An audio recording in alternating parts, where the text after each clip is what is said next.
खबर आपको बता दें, दिल्ली हिंसा के आरोपी दीप सिद्धू ने कई बड़े खुलासे किए हैं। दीप सिद्धू ने पूछताछ में 3 से 4 किसान नेताओं के नाम लिए हैं। लाल किला चलने के लिए उकसाने वालों के नाम का खुलासा हुआ है।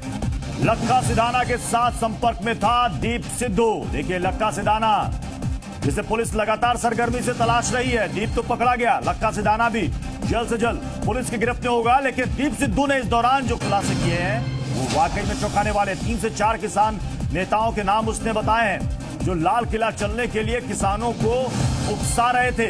और लाल किला चलने के लिए क्यों कहा जा रहा था, पूरे देश ने देखा। एक और बड़ी खबर आपको बता दें, दिल्ली हिंसा के आरोपी दीप सिद्धू ने एक और बड़ा खुलासा किया है। 26 जनवरी हिंसा के बाद दीप ने अपना मोबाइल फोन फेंक दिया था। उसे डर था कि उसके जरिए पुलिस ट्रेस करके उस तक पहुंच सकती है। पुलिस से छिपने के लिए दोस्त का नंबर उसने इस्तेमाल किया था ताकि पुलिस को जरा भी भनक ना लगे।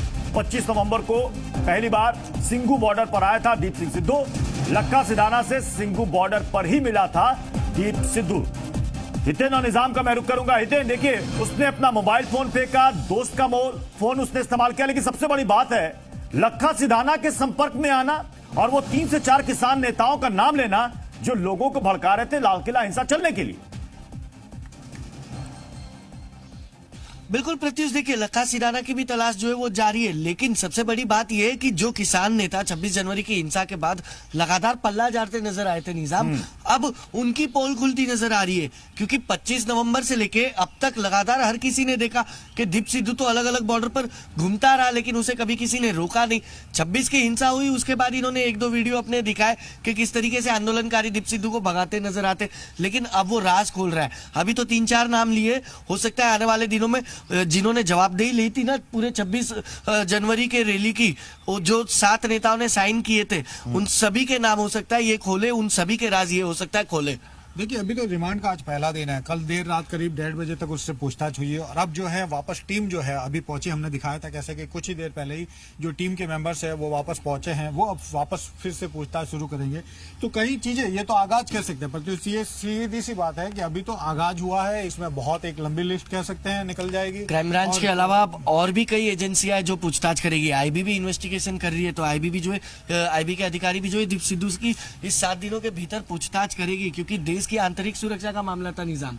बिल्कुल, देखिए लाल किले पर जो हुई और उससे पहले और उसके बाद की दोनों ही जो कह सकते हैं कि जो एक पूरी कड़ी है, उस कड़ी को जोड़ने में बहुत सारे लोगों के नाम सामने आएंगे। ये तो तय है कि जिस तरीके से कह रहे हैं कि 4 किसान नेताओं के नाम हैं, वो अगर और बढ़ेंगे तो काफी कुछ चीजें निकलेगी और लगातार जैसे खुलासे होते जाएंगे। और ये बेशक आज पहला दिन है, तो 7वें दिन या 16 तारीख तक कह सकते हैं, 16 तारीख की सुबह 10:30 बजे तक जबकि वो रिमांड पर है, तो स्थिति और भी बदलेगी। बहुत सारे नाम आएंगे, खुलासे होंगे कि किस तरीके से बाहर से फंडिंग हुई है, कौन कौन शामिल है, किस तरीके से जो लाल किले तक के अंदर घुसने से लेकर जो पूरा घटनाक्रम हुआ उसकी साजिश में कौन कौन जिम्मेदार है। तो एक बड़ी लंबी फहरिस्त हो सकती है। चलिए निजाम और हितेन, मैं आपका दोबारा रुख करूंगा। संजीव कौशिक, सवाल तो यह है कि जब किसान नेताओं को पता था कि इस भीड़ में ऐसे लोग आ सकते हैं, तो ऐसे लोगों को पनाह क्यों दी गई? और अब यह कहा जा रहा है कि बीजेपी के एजेंट है। नाम नहीं रख देते, इतना घुमा घुमा के बात करने की जरूरत क्या है कि फलाने का नाम बोलने वाले हैं? क्या तमाशा है ये, हम समझ में नहीं आता। दिल्ली संजीव कौशिक, ये कौन सा तमाशा है कि हर चीज को बीजेपी का एजेंट बता दिया जाए? संजीव कौशिक, ये बीजेपी का एजेंट है? संजीव कौशिक, ये बीजेपी का एजेंट है? दीप सिद्धू बीजेपी का एजेंट है? दिल्ली पुलिस से डैश उम्मीद रखते हैं जो दिल्ली पुलिस। संजीव कौशिक, सीधा सवाल मेरा, दीप सिद्धू बीजेपी का एजेंट है?